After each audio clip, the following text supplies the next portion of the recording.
Good afternoon, everyone, or good day, everyone. We have the pleasure of having another of St Louis HeadGirl, St Louis Mokola Ibadan HeadGirl with us today, and I'm going to let her introduce herself. You're welcome, ma'am. Good everybody. I'm Adeola Oluguno, now Dr. Mrs.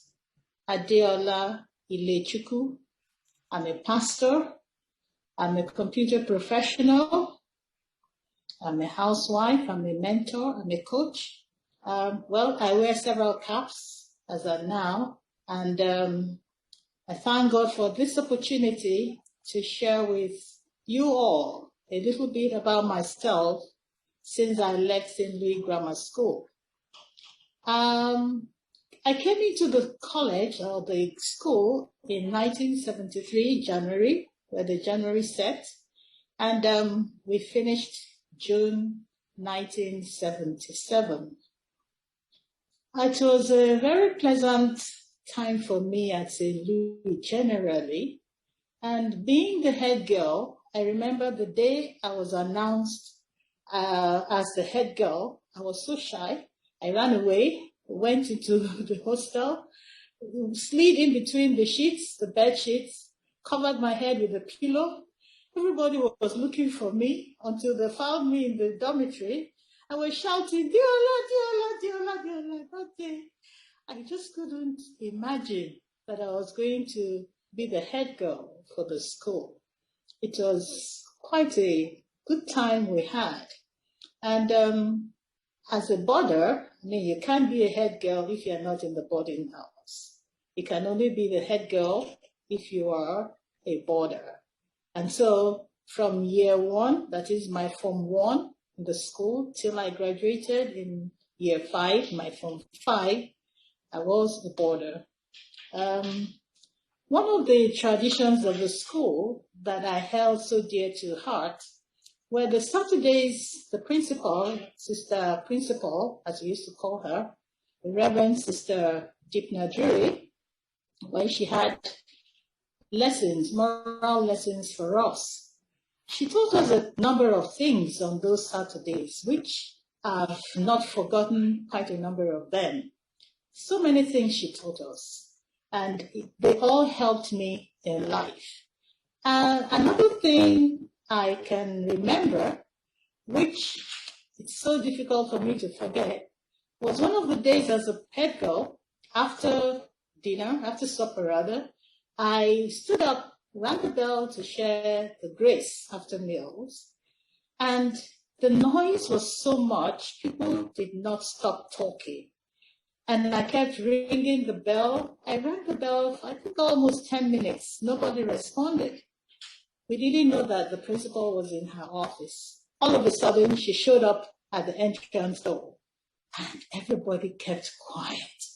You could hear a pin drop, and she was so angry with the whole school. And she said to me, Diola, go to your class and go and read, while the rest of the school served punishment. I don't know how I felt that day. I actually went to the classroom, but I was so scared stiff because everywhere was so dark except the classrooms that had lights. And my fear was somebody or something could just jump out of the blues and come and, catch me. But after some time, I think after almost 15 minutes or so, she asked the other students to go to class. I'm sure myself will remember that day. It's a day I can never forget. And I keep wondering, why did Sister Principal do such a thing? Another thing I want to say about St. Louis is we were a jolly, jolly set of people. I think St. Louis is a school where you feel comfortable at home, especially those in the younger classes, the year 4, 1, 2, 3, they were well taken care of. They were not harassed like I hear stories of other people from other schools. The principal protected us, and maybe it's more like a home for people. So Form 1 students were not really scared of coming to school like I hear of in some other schools, because when you come, there were things set in place to make the environment comfortable and convenient for you. One of our teachers that I can't forget is Reverend Sister Galgani, our music teacher. She happened to be my house mistress. And Reverend Sister Galgani was such a lovely lady who taught us music, who taught us songs, basically. And she said, when you leave St. Louis, you will not have anybody to teach you any song again, but these songs will help you. And truly, there's one particular song I can never forget that I learned at St. Louis. And let me try and sing it, because I do sing it sometimes when I get a little bit jittery.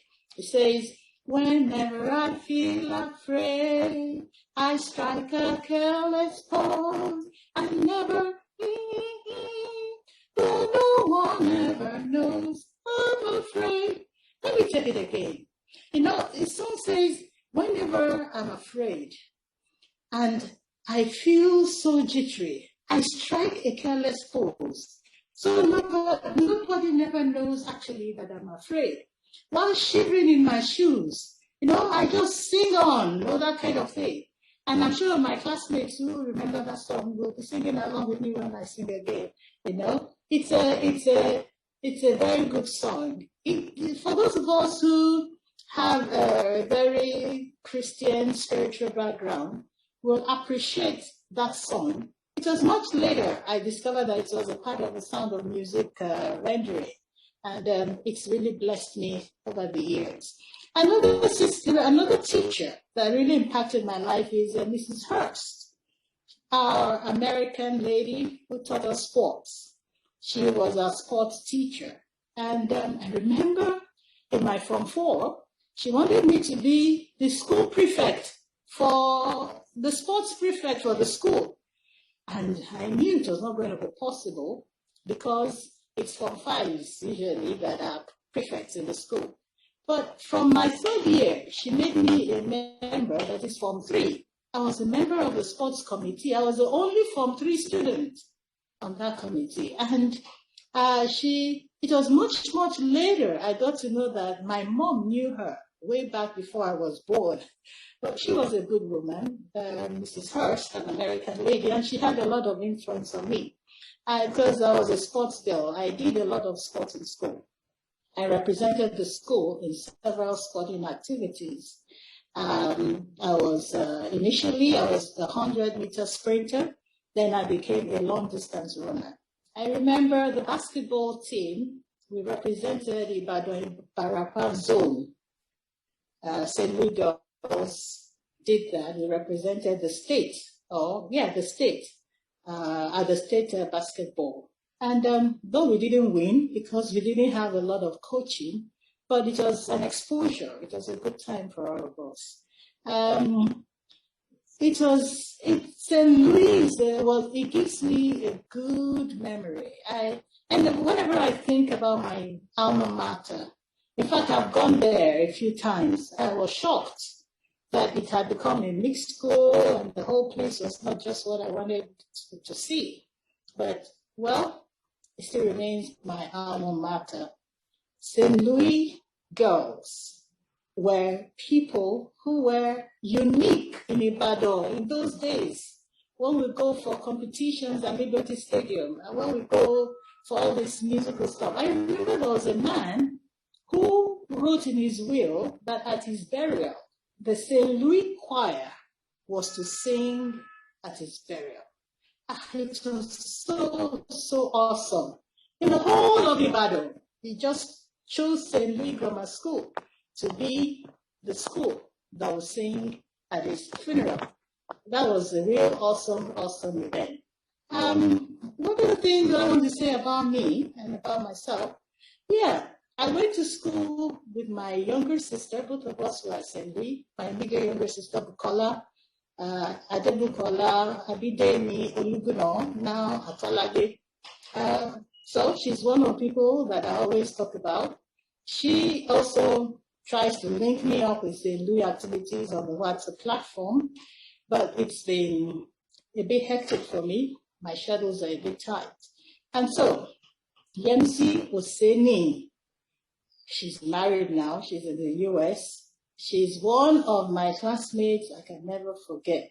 She's one person we've kept on right from primary secondary school up till now. Her birthday was just a couple of days back. She was so shocked. She said, you still remember my birthday? I said, yes, why wouldn't I remember your birthday? So that's one good friend of mine. I have a few others, but we're not really so much in touch. Bosse, follow Shoden. I can't remember my name now as a married lady. Juliana Obia used to be my very good friend, but I've tried to see if I could link up with her, but I haven't been able to do that. Well, there are others that I get to see or read from on the platform, Lito, Shodi, and Co. So St. Louis was a good time. But let me just say one or two. Having gone through all the experiences I've had so far, I want to say, like Reverend Sister Dipna Juri said one day, she said, when you go out of this institution, some may end up in the university, some may not get to the university. Some may get married, some may not get married. Some may grow old, some may not live too long. But one thing is certain, there'll be no rules, there'll be no bells. And so, if you find yourself against the wall, always look up, for God will always be there to attend you. I can't forget that. That was one thing Sister Principal mentioned to us. And I pray that God will continue to bless her and bless all the people that were there. And so, let me say that honesty, no matter what it will cost you, is always a goal, is always a virtue. Please be honest. We're in a country, we're in a season where people cut corners for several things, where people do all manner of things. Please remain honest and true. Be truthful in all you do. After I left the school, my younger sister, Mokola, said something. She told me an incident that happened.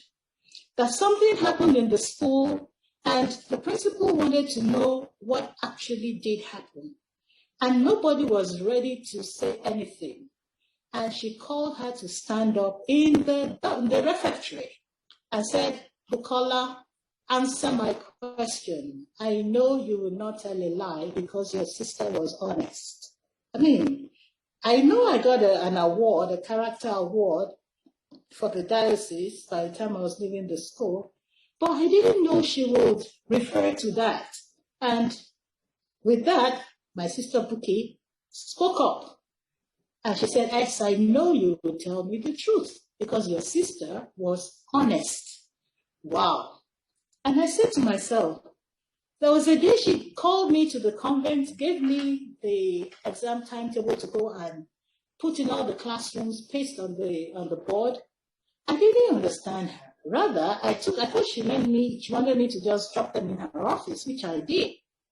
So when I saw her carrying those papers and stapling them on the notice boards, I went to her, apologized, collected all of them, and went around all the classrooms one by one and did that. I guess she took note of that. And so, always remain honest and be diligent. Don't look for easy things. You know, when you are diligent, the Bible says the diligent shall bear rule. When you are diligent, you will stand before kings. You will stand before people of authority. You will stand before people whom you never thought you could stand before. I didn't say so much about my Christian whatever, but my husband is a general overseer of the Charismatic Renewal Ministries. I started the Nigerian Women in Information Technology, which is a professional body. I initiated that. So I happened to be the pioneer president. Though I handed over, we now have 2 other presidents that have taken over after me.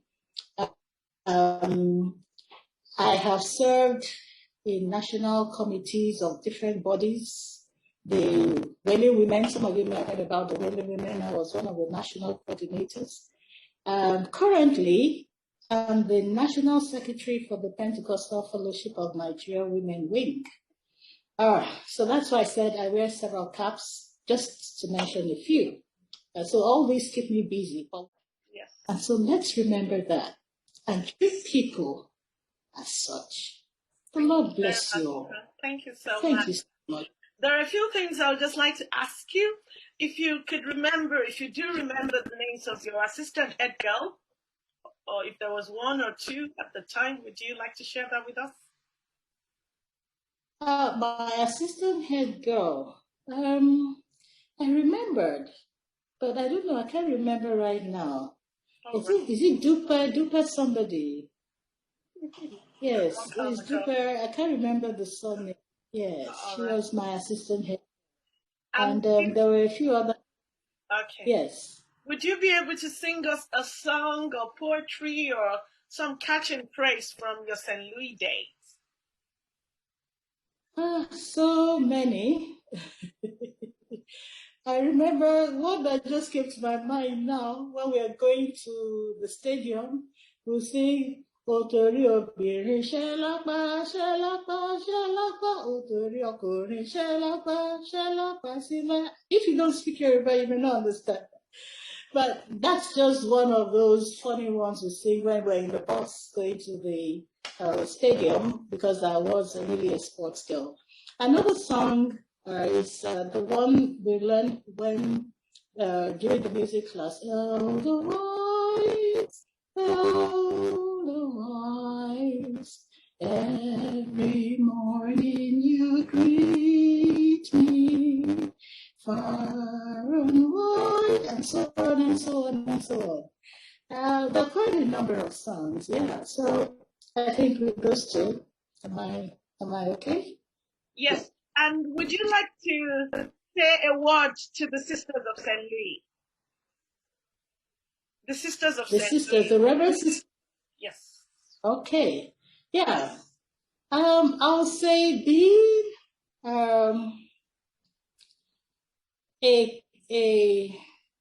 no, it's not a seminary. It was a college run by nuns, a college run by Reverend Sisters. The Christian angle that was brought into the curriculum, though not the regular curriculum, but the extra sessions of training, I'm sure made every St. Louis graduate to be God-fearing. That God-fearing nature was instilled in every person. That as we went through the school also went through us. And I want to say a very big thank you to all the sisters for the labor, for the effort, for the sacrifice they made just to make sure that young girls who came from diverse homes were able to inculcate into them basic Christian teachings, doctrines that helped in Christian formation in our individual lives as we pass through the school, which served as a solid foundation. Very big thank you. And God will bless them and bless them and bless them. Thank you so much. Thank you for your time. Thank you for giving us just, a glimpse of the past. And I'm sure many of us that are watching today would, some would be able to identify with some of these experiences. And I guess that's just the main reason behind this this video series of the Head Girls, giving us, their stories, which is our story. It's a collective history. So thank you so very much for coming on board today. Thank you, ma'am.